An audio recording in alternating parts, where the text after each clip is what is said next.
বিসমিল্লাহির রহমানির রহিম। আসসালামু আলাইকুম দেশপ্রেমিক বাংলাদেশি যে যেখানে আছেন, বিশেষ করে বাংলাদেশে সংগ্রামরত ছাত্রছাত্রী এবং দেশপ্রেমিক বাংলাদেশিদের জন্য অত্যন্ত গুরুত্বপূর্ণ কিছু তথ্য নিয়ে আমি এলাম। আমি এইমাত্র খবর পেলাম যে বাংলাদেশ সশস্ত্র বাহিনী কারফিউ জারি করেছে। আমি দুটো বিষয়ে কথা বলবো, খুব মনোযোগ দিয়ে শুনবেন এবং যেভাবে সম্ভব এটা বাংলাদেশিদের মাঝখানে ছড়িয়ে দেবেন, বিশেষ করে ছাত্রীদের মাঝখানে। প্রথম কথা হচ্ছে, কারফিউ বাংলাদেশে বহু হয়েছে আগে। কারফিউটা এখানে কোনো বিষয় নয়। বাংলাদেশের স্বাধীনতা যুদ্ধ থেকে আরম্ভ করে পরবর্তীতে 90-এর এরশাদ পতনের সময়ও কিন্তু কারফিউ জারি হয়েছে। কারফিউ দিয়ে কিন্তু কোনোদিন কোনো অত্যাচারী সরকারের পতনকে থামানো যায় নাই। এবং এমনকি 2007-8 সালেও কিন্তু কারফিউ জারি হয়েছে। তখনও কিন্তু সেনাবাহিনীর অফিসারদের কিছু বলস ছিল, কারণ যেভাবেই হোক, নাটকীয়ভাবেই হোক, রাজনৈতিক তথাকথিত নেতাদেরকে এবং চোর বদমাশদেরকে কিন্তু জেলে ভরেছিল। কিন্তু এখন তো সেনাবাহিনী অফিসারদের কোনো বিচিই নেই, বলসই নেই। এবং বর্তমানে সেনাপ্রধান, গত লাইভে আমি ভদ্রভাবে ওনাকে বলেছিলাম দেশ এবং জনগণের পাশে দাঁড়াতে। যদি উনি জরুরি অবস্থা জারি করতেন তাহলে সেটা দেশ এবং জনগণের পক্ষে হতো, কারণ জরুরি অবস্থা জারি করা মানে হচ্ছে স্বৈরাচারী শেখ হাসিনা আর ক্ষমতা নাই। কিন্তু আমি যতদূর শুনেছি কারফিউ জারি করা হয়েছে। এর পিছনে ছোট্ট করে আমাকে একটু ব্যাকগ্রাউন্ড বলতে হয়। এই বর্তমান সেনাপ্রধান জেনারেল ওয়াকার স্বৈরাচারী শেখ হাসিনা আত্মীয়। তার কিন্তু লেফটেন্যান্ট কর্নেল হওয়ার যোগ্যতা ছিল না।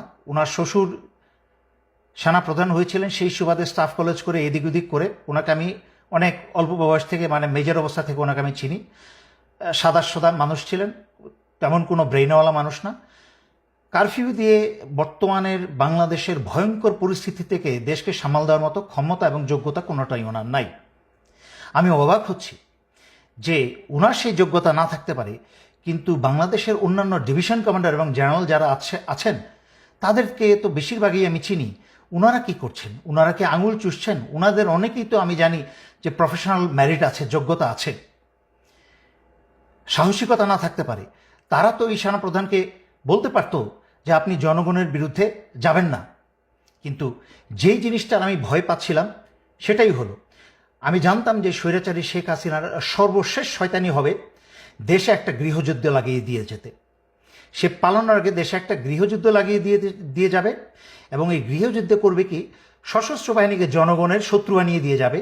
দেশে যেন জনগণ এবং সশস্ত্র বাহিনী ইউনিফর্ম এবং জনগণের মাঝখানে রক্তারক্তি হয়, এবং এই সুযোগে স্বৈরাচারী শেখ হাসিনা তার দলবল নিয়ে পালাতে পারে। তার চেয়েও ভয়ঙ্কর অবস্থা হচ্ছে যে আমি অত্যন্ত বিশ্বস্ত সূত্রে খবর পেলাম যে ভারতের বাংলাদেশে শতখানিকের উপরে কিলার ঢুকিয়েছে। ঠিক যেভাবে বিডিআর হত্যার সময় বাংলাদেশে প্রবেশ করানো হয়েছিল, সেইভাবে বাংলাদেশে রয়ের কিলারদেরকে প্রবেশ করানো হয়েছে। শুধুমাত্র বেছে বেছে শনাক্ত করে করে ছাত্র নেতাদের এবং অন্যান্য নেতাদেরকে তারা টার্গেট করে হত্যা করার জন্য, ছাত্রলীগ, যুবলীগ, পুলিশ এবং রয়ের সেই সব খুনি মিলে, যা হয়েছিল 2009 সালে বিডিআর হত্যার ঘটনায়।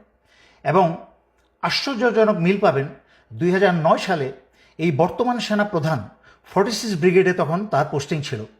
তাকে আদেশ করা হয়েছিল বিডিআর 1 নম্বর গেটটাকে অস্ত্র লাগিয়ে গেটটাকে উড়িয়ে দেওয়া, যেন সেখান থেকে সেই গেটের মাধ্যমে সেনাবাহিনী ঢুকে অপারেশন চালিয়ে বিদ্রোহীদের দমন করতে পারে এবং সেনা অফিসারদেরকে উদ্ধার করতে পারে। কিন্তু যখন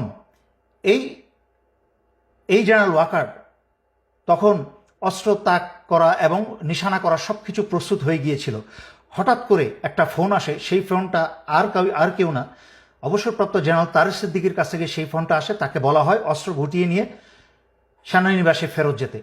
তখনই সে সেনাপ্রধান কারোর আদেশ শুনে নাই, সেনানী বাহিনীর কোনো আদেশ শুনে নাই।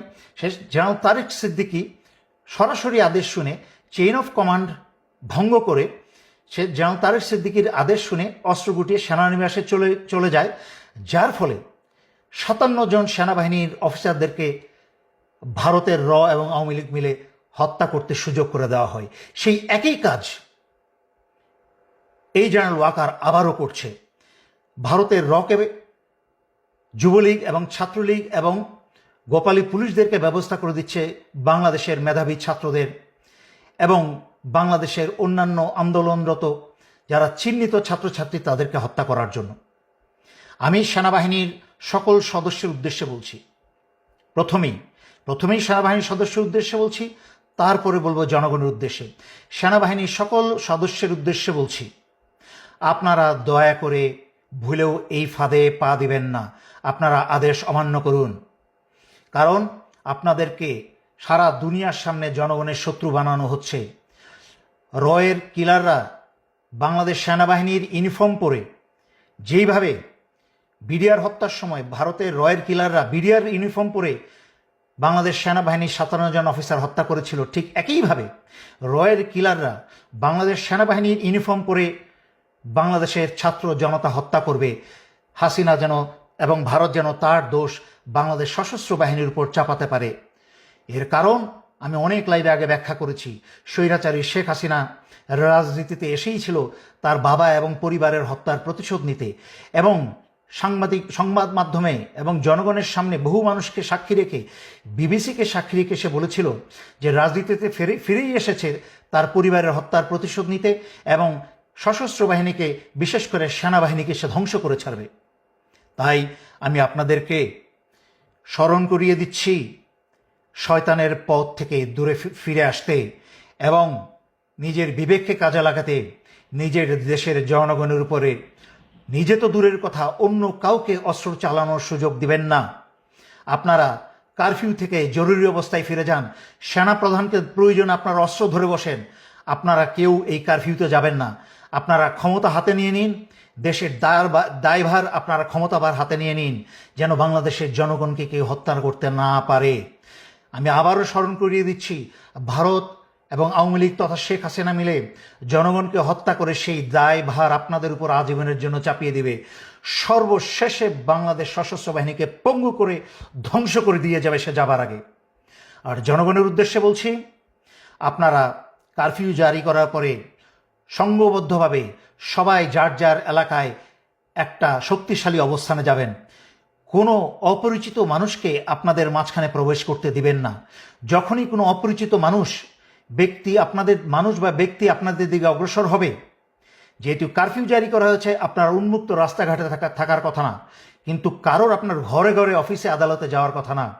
যদি কেউ আপনাদের ঘরে অফিসে আদালতে অনুপ্রবেশ করার চেষ্টা করে, আপনাদের হাতে পাথর, ইট, অস্ত্র, আগুন, তেল যা আছে তাদেরকে ছুঁড়ে মারবেন, কিন্তু তাদের কাউকে আপনাদের কাছে আসতে দেবেন না। বাংলাদেশ একটা ভয়ঙ্কর সময় অতিবাহিত করছে। আমরা অতীতে এরকম ভয়ঙ্কর সময় অতিবাহিত করেছি।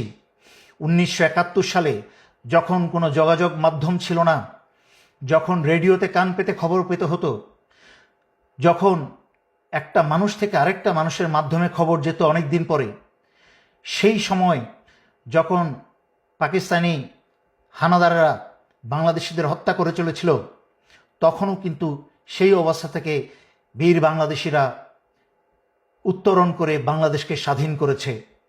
এর পরবর্তীতে 1990-এ স্বৈরাচারী এরশাদের বিরুদ্ধে আন্দোলনকেও তখনও কিন্তু কারফিউ জারি করা হয়েছিল, কিন্তু স্বৈরাচারের পতন ঠেকিয়ে রাখা যায় নাই। কিন্তু তখন ভারত থেকে এরশাদ যত কারফিউ ছিল, কিন্তু ভারত থেকে কাউকে এনে বাংলাদেশিতে হত্যা করার জন্য আনে নাই। এই কুৎসিত পিচাচ শুধুমাত্র হাসিনার পক্ষেই সম্ভব। এই চরিত্রহীন কুৎসিত মহিলা, তাকে এবং তার আওয়ামী লীগকে যেখানে পাবেন আপনারা ধ্বংস করবেন, এবং তার পুলিশকে। আমি আর কথা লম্ব না করে সশস্ত্র বাহিনীর প্রতিটা সদস্যকে আমি স্মরণ করিয়ে দিচ্ছি, বাংলাদেশে গৃহযুদ্ধ লাগাতে যাচ্ছে স্বৈরাচারী শেখ হাসিনা। সমস্ত গণহত্যার সমস্ত দায়ভার আন্তর্জাতিক মিডিয়াতে, দেশে বিদেশে সব জায়গায় আপনাদের উপরে আসবে, যেহেতু ভারতীয় বাংলাদেশের সশস্ত্র বাহিনীর ইউনিফর্ম পরে জনগণকে হত্যা করার চেষ্টা করবে।